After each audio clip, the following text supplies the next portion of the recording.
Halo semua, kenalin nama aku Devina dari kelas 82 nomor absen 13. Pada kali ini, aku mau jelasin tentang sistem ekskresi pembentukan urin. Tubuh kita ternyata bisa menghasilkan sampah dari proses metabolisme tubuh loh.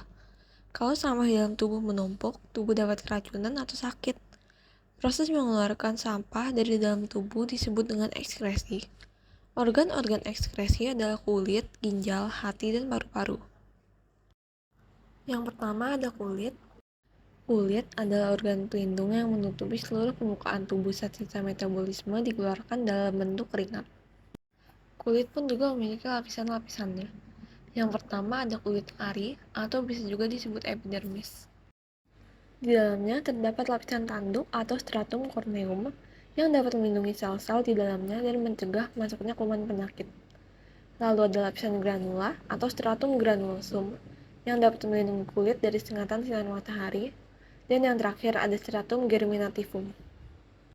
Lalu pada lapisan kedua terdapat kulit janggat atau bisa juga disebut dermis yang dapat menghasilkan minyak atau sebum untuk meminyaki rambut agar tidak kering, mengangkut sari makanan ke akar rambut sehingga rambut terus tumbuh, dan mengkonstruksi rambut sebagai respon terhadap perangsang dari lingkungan. Lalu di lapisan terakhir terdapat jaringan bawah kulit atau subkutan yang memiliki jaringan lemak yang berfungsi untuk menyimpan lemak sebagai cadangan makanan dan menjaga suhu tubuh agar tetap hangat. Lalu ada ginjal. Ginjal berbentuk seperti kacang merah, panjang sekitar 10 cm, beratnya kurang lebih 170 gram, letaknya di dalam rongga perut, berjumlah 2, dan berwarna merah keunguan.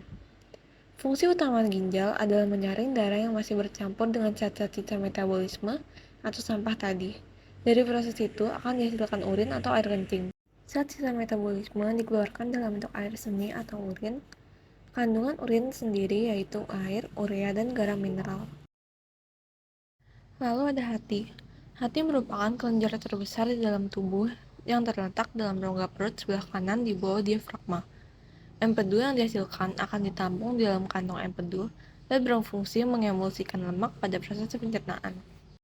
Fungsi-fungsi hati yaitu sebagai tempat menyimpan gula dalam bentuk glikogen, tempat membendungkan dan pembongkaran protein, tempat pembongkaran sel darah merah, membentuk dan mengeluarkan cairan empedu, menetralkan obat dan racun, dan sebagai tempat pembuatan vitamin A dari provitamin A. Lalu yang terakhir ada paru-paru. Zat yang dikeluarkan oleh paru-paru adalah karbon dioksida, CO2, dan uap air H2O yang dihasilkan dari proses pernafasan, sehingga dapat mengeluarkan karbon dioksida dan uap air yang sudah tidak digunakan lagi oleh tubuh.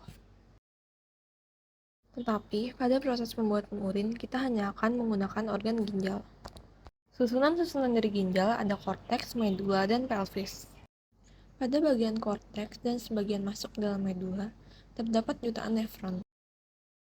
Nefron adalah unit struktural dan fungsional terkecil dari ginjal, terdiri dari glomerulus, kapsula Bowman, lengkung Henle, tubulus contortus proximal, tubulus contortus distal, dan ductus collectivus.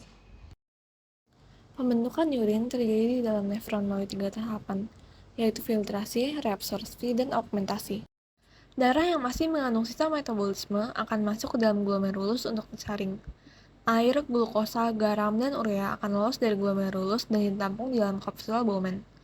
Proses ini terjadi pada tahap filtrasi dan hasil penyaringan ini disebut dengan urin primer. Lalu pada proses reabsorpsi, urin primer akan masuk ke tubulus contortus proximal untuk proses reabsorpsi atau penyerapan kembali zat-zat yang masih dibutuhkan oleh tubuh. Air, gula, dan garam sebagian besar akan diserap kembali oleh tubuh. Hasilnya disebut dengan urin sekunder. Lalu pada tahap terakhir atau augmentasi, urin sekunder kemudian masuk ke tubulus contortus distal untuk proses augmentasi atau penambahan zat-zat lain yang akan ikut dikeluarkan bersama urin. Hasil augmentasi inilah urin yang sebenarnya. Urin akan terkumpul di pelvis ginjal, kemudian mengalir melalui saluran ureter masuk ke kandung kemih untuk ditampung sementara. Jika kandung kemih hampir penuh, maka akan ada rasa ingin buang air kecil. Urin kemudian mengalir melalui uretra dan keluar dari tubuh. Nah, jadi gitu proses pembentukan urin. Semoga kalian ngerti ya. Makasih telah menyaksikan video ini dan mohon maaf jika ada kesalahan kata atau informasi.